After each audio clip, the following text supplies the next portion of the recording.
watch football Friday night on KCCI. Well, hey, if the king and the queen tell us we better watch these highlights, well, we can't disappoint them. Hi, everyone. Thanks for tuning in to Football Friday Night, Week 7. That was our homecoming king and queen from Bondurant Farrar, and that is where our game of the week is. Jeff Dubroff joining us now live after this one wrapped up. Two very good teams in Class 4A, Jeff. Yeah, Scott, good evening. A really good homecoming game on paper. Top-ranked and undefeated Gilbert marching into this place. 6th-ranked Bondurant Farrar, really tough to beat at home. And the homecoming king and queen in their court got an incredible game to watch for the home team. Let's get to the highlights here. Like I mentioned, Gilbert coming to this game unbeaten. Bondurant looking to make it 6 wins in a row after losing their first game of the year. Tigers would strike first, though. Connor Rash, fake toss, rolling left. Beautiful throw to Alden Short. Tigers make it 7-0 early. Titus Cram and the Blue Jays respond, though. Wildcat hands it off to his quarterback, Jordan Ryle. Pulling up and throwing deep, and it's a beauty to Cole Miller. Gets underneath it. We're all tied at 7. Bondurant would kick a field goal before halftime to make it a 10-7 lead. Let's go to the second half now. And the Blue Jays decide we're going to let our man do all the work. Titus Cram. Blue Jays knocking on the door in the red zone. Cram following his blockers finds the big box touchdown. Blue Jays take a 17-7 lead. Fourth quarter, Bondurant Farrar going to put this game away. Wildcat again, but this time Cran going to keep it. Finds the hole, and there he goes. He's got that much green, and no one's going to catch him. 24-7 after that. Cram would score 3 touchdowns on the night. Blue Jays win it 38-7, giving Gilbert their first loss of the year. Here's Cram after the team's big win. But no, this is a good team, and we all had to lock in and finally come out and play how Bondurant plays. This is great. This feels good. It's a good accomplishment for the town, of course. They do a lot for us, so a win is the least we can do for them. And honestly, this is just a good win for the team. This feels good. Yeah, really impressive win for the Blue Jays tonight. They gave up a touchdown on the first drive of the game to Gilbert. After that, nothing for the Tigers. So Gilbert falls to 6-1. Bondurant improving to 6-1. Really going to be interesting what happens in Class 4 or Division 4 as we get down to the stretch. Amazing game. Cannot wait for next week. Reporting live from Bondurant Farrar High School, Jeff Dubroff, KCCI. Iowa Sports Leader. Scott. Thanks, Jeff. What a game, and not the only top 10 game in 4A. Indianola went to North Polk. Huge implications here. Each team 4-2. Loser in danger of falling way behind in that playoff race. Great crowd. Awesome evening out there. Andrew Duval of Indianola rolling, hits John's Hale. Gets the feet in and move the sticks, but the North Polk defense would hold, and the Comets got the ball back. Still in the first quarter, Reggie Postel. Great basketball player, Reggie is. A smooth operator, controlling the offense. Scores in the second quarter. One of many in North Polk. Look at this, 27-0 statement win at home. Ballard at ADM, and this is quarterback 1, Aiden Flora. We were told he was helped off the field in the third quarter. Got his shoulder checked out by the trainer. Flora, one of the top quarterbacks in the state, dual threat guy. Defense had to step up without him for a little bit. Mason Gatchell overthrows Eli Rouse. Kudos to the pass rush there. 27 ADM, fourth quarter, Ballard in the red zone, and they get something going. Gatchell to Chance Landay. What a snag! But Flora did return to the game, and ADM hangs on for the win, 20-13. We'll check on Flora as soon as we know something. Harlan makes a long drive to Nevada over 2 hours, but it would be the Cubs with a long drive of their own in the second quarter. This play part of a 90-yard drive. The King to Kingsbury connection. Connor King to Kyle Kingsbury. What a catch, one-handed, right in front of the goal line. That was awesome. Cubs would wind up in the red zone. Still second quarter, Connor King to Will Palmer. This makes it 20-0. Then right before halftime, some defense. Will Arkfield's going to be picked off by Jacob Konzerath. Cubs up by 20 at the half, and Nevada, what a win over Harlan, 39-20. Wild card up next. Shannon will join us.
You know, I'm going to call them out because I think they were cold.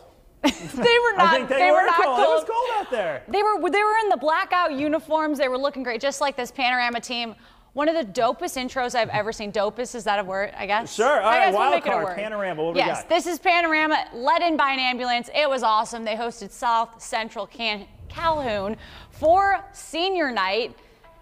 Again, they just had to top it off again with an awesome flag running out action there, but let's get to the game. Titans' Gavin Batta hands off to Brock Natras, who misses tackles and stomps in the end zone for 6. Panorama was struggling to get something going all night. Batta again with the ball. A little bit of play action. Yes, I lost him. You're not seeing things. You can't miss that, though. In the middle of the field, Keegan Sword. What a move. Massive target. Shakes him off. He's in for the tutty. Yeah, I got a little bit distracted there, and then I just had to look for the 6'4" guy in the middle of the field. Panther punts away again. Austin Wagner hits the receiver. That's like a Mack truck there. Sawyer Simmons with the fumble recovery on the punt. Special teams trying to win in the margins, but Panorama won't be able to convert it when it matters. A fumble on their next drive will put South Central Calhoun in scoring position once more. Panorama might want to black out this one. Titans take it 39-14.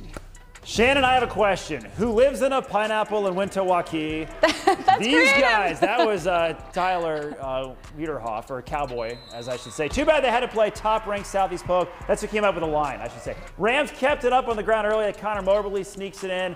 And then Moberly, look at the slant to Carson Robbins, who does the rest. Man, can that guy run. Carson Robbins all the way in. About 50 yards. 13-0 Rams. Waukee was going to have to play mistake-free football to win this one, but they fumbled twice in the second quarter. Rams ripping it off like a Band-Aid. They win at 38-zip. That's what that should say, 38-zip. Second-ranked Dowling, they were firing on all cylinders tonight against 9th-ranked Urbandale. It didn't take long. In fact, the opening kick, Rashad Davis from the 3-yard line. See ya. Gone. Down the sideline, 97-yard touchdown return, 7-0 Maroons. Still in the first quarter, Dowling marches down and paging Mr. Davis. Just get off of me. You know what? I'm not playing around, guys. It's 14-0. Dowling wins 29-zip.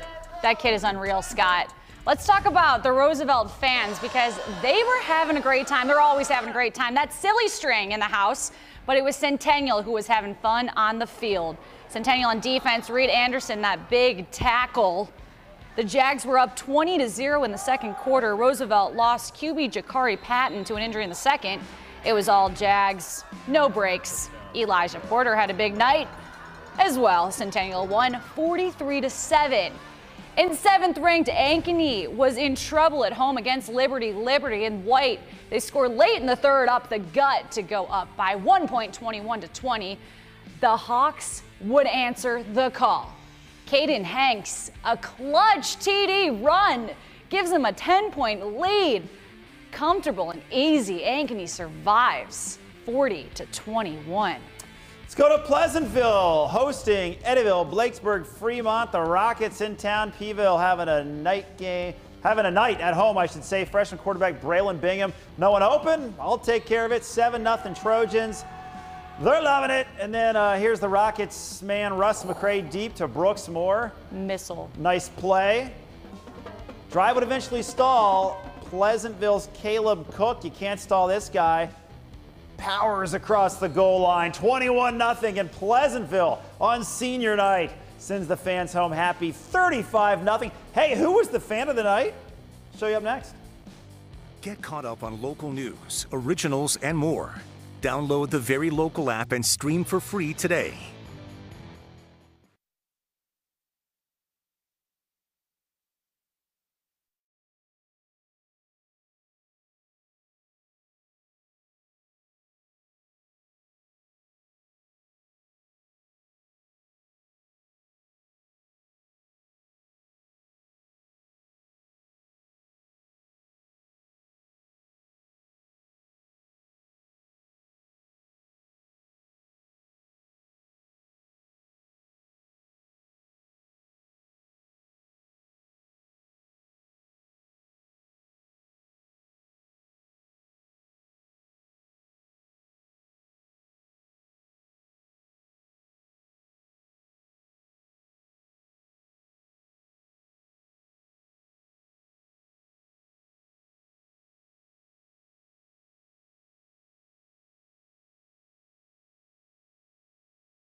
All right, Scott, I know this is your favorite part of the night, fan of the night, because you're always finding it. Well, there's so many great fans out there, hard to pick one, but I was at the Roosevelt game, not their night. We've all been there, your team's losing big, but these kids decided to start singing the national anthem because that's what they do apparently this year at Roosevelt, having a great time.